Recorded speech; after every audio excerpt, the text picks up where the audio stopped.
kasing cellphone na sa'yo na ito? Eh, bakit ba kasi kating-kati ka na malaman? Eh, mapapawas na ako kakasigaw kanina tapos hindi ka naman lumalabas sa kwarto mo. Natural, aalamin ko kung ano ba itong pinagkakabalahan mo. Ano? Gusto mo ba talaga malaman? Oo. Sigurado ka? Oo nga!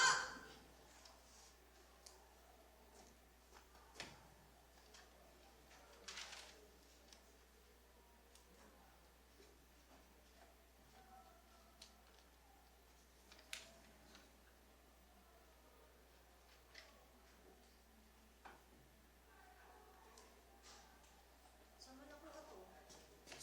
Eh, bakit ka nanonood Eh, dito? importante pa ba yun? Diyos ko, bakit kasi may ganyan ka? Bakit?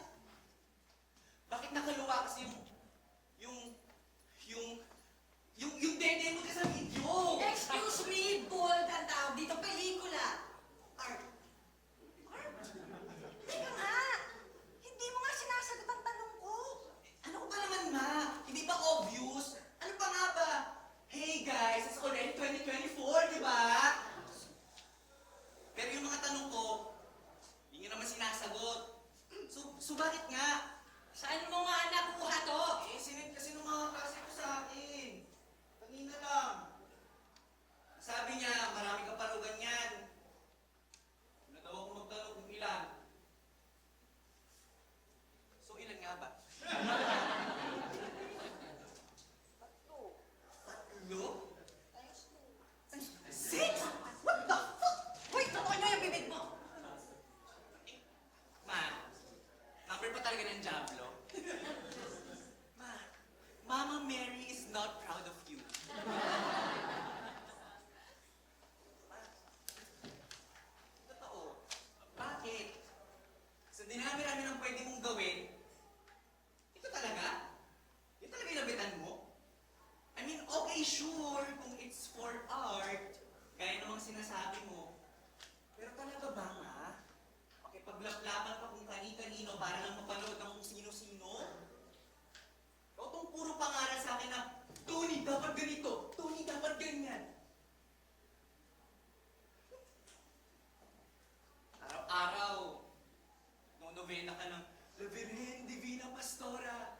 Tapos, ganito palang Corazon Salamanca, ang unang santa ng Gapan, may katago-tagong lihim pala sa ilalim ng kanyang balat. Nabago naman ako. Okay, sige, sabi mo. Pero bakit nga? Ewan, hindi ko alam. Malala. Baka naman ayaw mong maalala. Eh, baka nga. Oo nga, nung naglatad ka, sinabi mo sa akin gender liquid. Hindi naman ako Correction! Gender fluid. Fluid liquid, pareho din yun ang sinasabi ko. Wala ka namang narinig sa akin, di ba? Hindi naman ako nagtanong.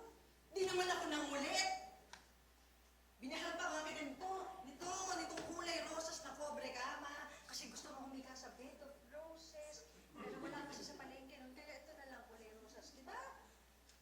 Pero bakit ngayon na may nalaman ka tungkol sa akin? Sa pagkatao ko, sa nakaraan ko, bakit ganyan ang reaksyon mo? Bakit? Nahihiya ka mo sabihin sa 69 followers mo sa TikTok na mga tagay lang naman na umutang sa'yo ng maruya dyan sa plaza. Oo nga, wala ka ngang sinabi, ma. Tama ka na wala akong narinig sa'yo, pero ngayon mas masakit eh.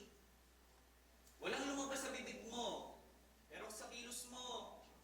Lalo na kapag kasama mo sa labas yung mga kaibigan mo mula sa simbahan, pakiramdam ko nandidiri ka sa akin. Hindi mo nga ako matitigan ng diretso sa mata eh.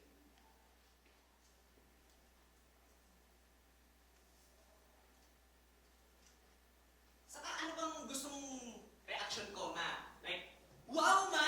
Congrats! I didn't know you were famous pala. Sa autograph naman, no? Pasilip din ng mga ibang pang works. Or, tara, i-message natin si Julius Babaw. Tapos magpa-interview ka na rin sa vlog niya, ma. Yung Julius Babaw Unplugged.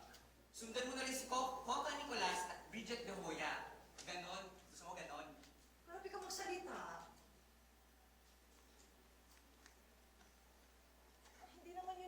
intensyon ko. Alam mo naman yun, diba? Eh, hinahayaan nga kita dito sa loob kasi alam kong diyan ka masaya, pero iba sa labas. Iba ang mga mata nila sa meron ako. Ayaw ko lang na masaktan ka. Hindi ko alam na ganyan palang nararamdaman mo.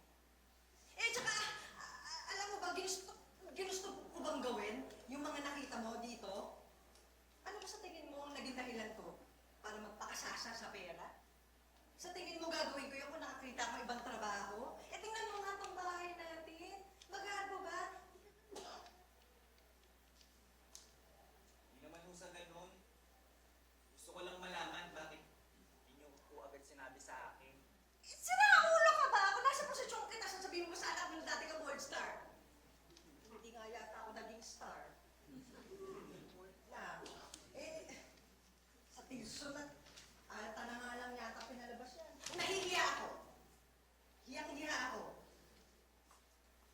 Kasi, alam ko na, kapag nalaman mo, kakahiya mo na rin ako. Hindi ko naman ginusto yan, kaya nga ako lumayo papunta rito para sigurado mo lang nakakilala sa akin. Eh, yung tatay ko po ba, sama niyo po sa pelikula? Eh, tumigil ka na, masasaktan ka na. Ma, hindi na ako bata. Kung ano yung sasabihin mo, masaktan man ako o hindi, wala ka na magagawa doon. Sabihin mo na lang kasi para magtigil na ako dito, okay? Gusto ko talagang malaman. Oo, ako niya yata, sige. Pero, huli na to. Wala akong gustong marinig sa sasabihin ko at sa mga dati kong ginawa, ha?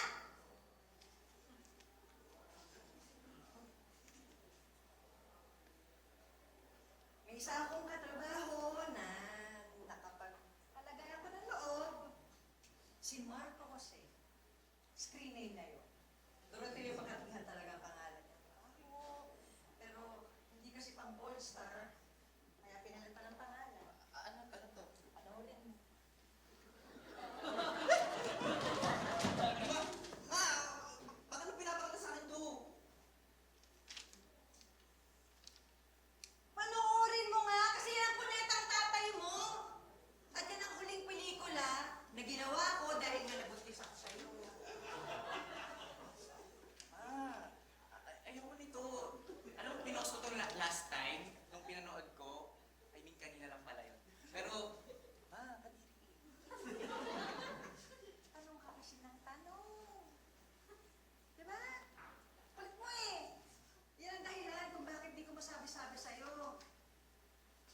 Tagal ko tinago sa ito kasi ayaw ko ipamukha sa'yo na kahit kailan hindi ka naman talaga minahal ng ama mo. Ngayon alam mo na. May nagbago ba? Nasaan mo ba siya ngayon? Hindi ko alam. Baka patay na. Nagtatago ewan na kay alam ko. Mahirap hanapin ang taong ayaw magpahanap. Dahil namang silbi yung kabong yun. Naman lang ako, tapos wala. Eh ngayon, masisisi mo ba ako kung tinago ko to sa'yo? Ay, hindi ka masaktan. Wala na ako ililihim sa'yo. Ngayon, ayaw kang tanggapin kung sino ang nanay mo.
okay na, ano?